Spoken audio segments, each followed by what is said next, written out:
Hi guys, it's Laura from Green Tree. I am here with this month's interesting spice. And this time around we are doing nutmeg. I don't know, most people are probably used to getting it in a powder. This is a whole nutmeg. See if I can get it to focus on this little guy for you. Well, apparently not. This is a whole nutmeg. It looks a little bit like a walnut on the outside, slightly less wrinkly, but this is only one of many layers when you actually were you to encounter a nutmeg in the wild. You're not super likely to do that though, because they are primarily from Indonesia. There are a couple other areas that grow a lot of them also, but Indonesia is the main place that you get nutmeg from. So if you were wandering around outside in Indonesia and you happened across a nutmeg tree, it wouldn't look quite like this. You would have something that was a fair amount larger. It looks a bit like a green apricot when they're on the tree. And that first outer layer that would be around this that kind of does have that apricot look to it is actually a fruit. That layer is edible. It can be sliced and candied and made into jellies and other sorts of things. You are unlikely to see that anywhere where nutmeg trees aren't, but if you ever get to try some, let me know how it is. I'm curious. So then inside that layer, inside the fruit layer, there is another layer that is tighter around the nutmeg that we typically are going to find in the stores. And this layer is bright red and sort of not exactly stringy. It's almost like little tentacles or tendrils wrapped around the outside of the shell layer. They tend to be very bright red until they're dried, and then they get kind of a yellowy tan color.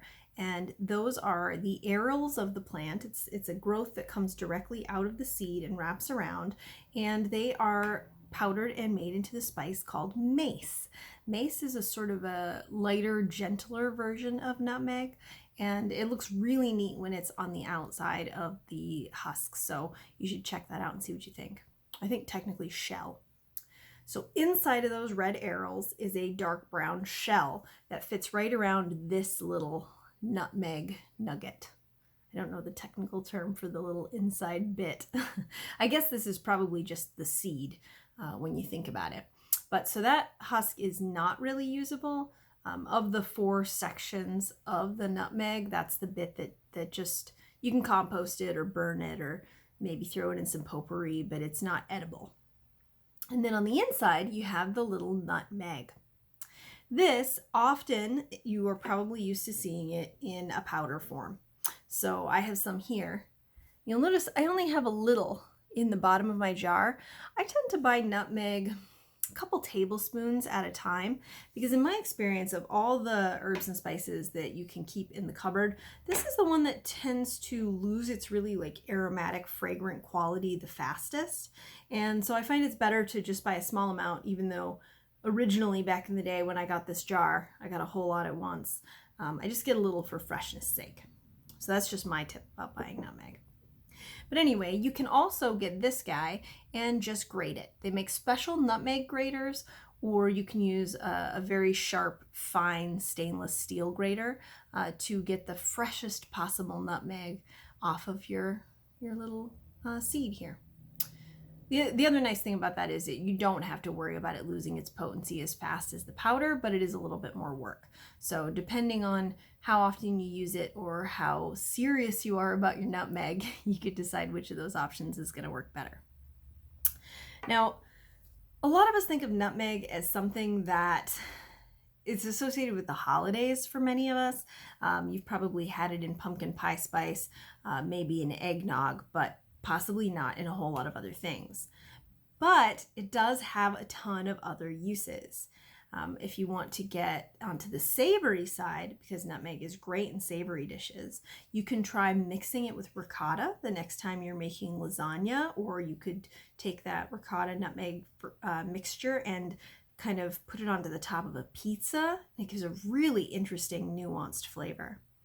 It's very popular in potato dishes, squash, the next time you're making a squash soup, which is kind of on that cusp between sweet and savory. You can add a little bit of nutmeg to that and it'll really elevate the flavor. Goes great with potatoes, with egg dishes like quiches, a baked dish Or if you want to go to the sweet side, like an egg custard is another nice thing you can add it to. Rice puddings and bread puddings, it will do quite well in if we're shifting into the sweet side. Oh, and back to the savory, lamb actually pairs quite well with nutmeg. You don't want to go overboard for a couple of reasons. It's a pronounced flavor. When you use a nice fresh nutmeg powder or grate the seed, it's really got a big pop of flavor and you don't want it to overwhelm a dish. But it's also possible to eat too much nutmeg.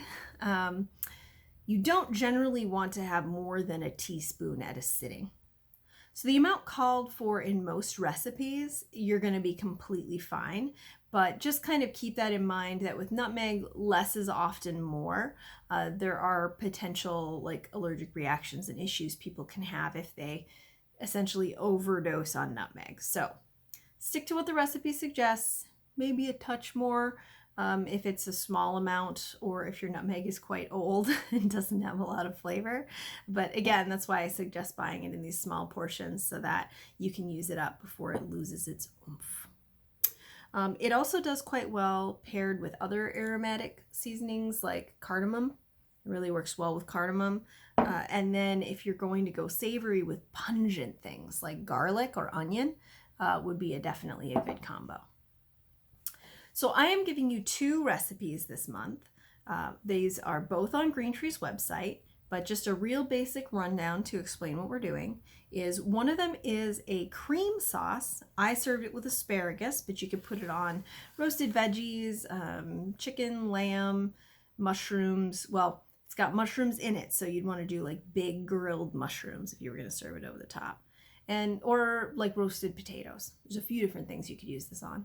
Even pasta if you wanted to get adventurous. So what I started with was this unsweetened coconut milk. If you use a non-dairy milk, you want to use one that's unsweetened and unflavored. For a savory dish, having done this by accident before, it's a little weird in the flavor department if you use vanilla. So I like the unsweetened a lot myself.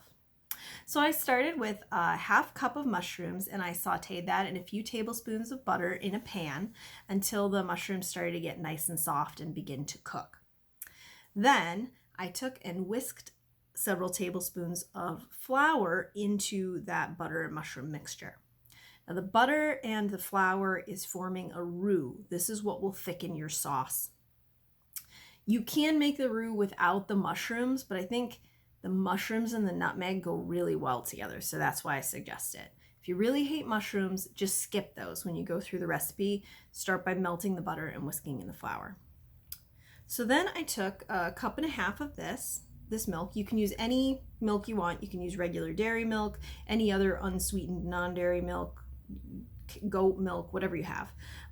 Slowly pour this in while whisking so that you can incorporate it into the flour mixture, into the roux. Because if you go too fast, it'll clump up and it won't be as nice and smooth as you really want it to be. So a cup and a half of that. Then we are adding, let's see, what did I do? A half teaspoon each of garlic powder, onion powder, and salt. And again, this is all written on the website. And you're going to mix that in until it gets nice and smooth. And then a quarter teaspoon, a slightly heaping quarter teaspoon of your nice fresh powdered nutmeg. That is going to be enough to give a really interesting, warm, aromatic note to the sauce. And then you're basically ready. You can pour it over whatever you like. So long as you mix this in slowly, that butter and flour mixture, that roux, will be enough to thicken the sauce up and make it nice and creamy without having to wait and cook it down significantly afterwards. So that's the first recipe. And then the second one was a little twist on cocoa. I like to have cold, frothy drinks sometimes in the summer, but this also works really well as a warm cocoa drink. I use this again because I like that it's a nice, thick, creamy texture to the coconut milk, even though it doesn't have quite as much fat as like a whole milk or a half and half. And if that's something, if you're concerned about cholesterol at all, that can be a great workaround. But any kind of milk will do. I do suggest something with a little bit of texture to it, like whole milk, coconut milk, oat milk, because you'll get a creamier, frothier drink when you're done. So to make it cold, I just put this in a bullet blender. I did 1 cup of the milk, a half tablespoon of cocoa powder, and a half tablespoon of sugar, and a 1/4 teaspoon of nutmeg. I also threw in a teaspoon of vanilla extract. If you have it, it's a great addition. It kind of elevates the flavor a little bit, but if you don't, it'll still be good. And I just whirled all of that together until it was well mixed. It naturally froths while you're blending it, so that's a big bonus. And that little hint of nutmeg with the not so sweet cocoa is a really nice cold flavor. If you're doing it warm, I would suggest maybe upping that sugar to about a tablespoon, so then you'll get a sweeter, more traditional cocoa flavor. But the nutmeg is really going to shine in this, even just with that small amount, because it's only a cup of cocoa that you're making. And it feels a little more decadent because of that extra bonus flavor. It's almost reminiscent of eggnog, which I think is kind of nice at any time of year. So there you go. Those are a few different suggestions of things you can do with nutmeg. Again, check our website for the recipe. Hopefully you'll experiment with it and enjoy what you come up with. Hope you guys enjoyed it, and I'll see you next month.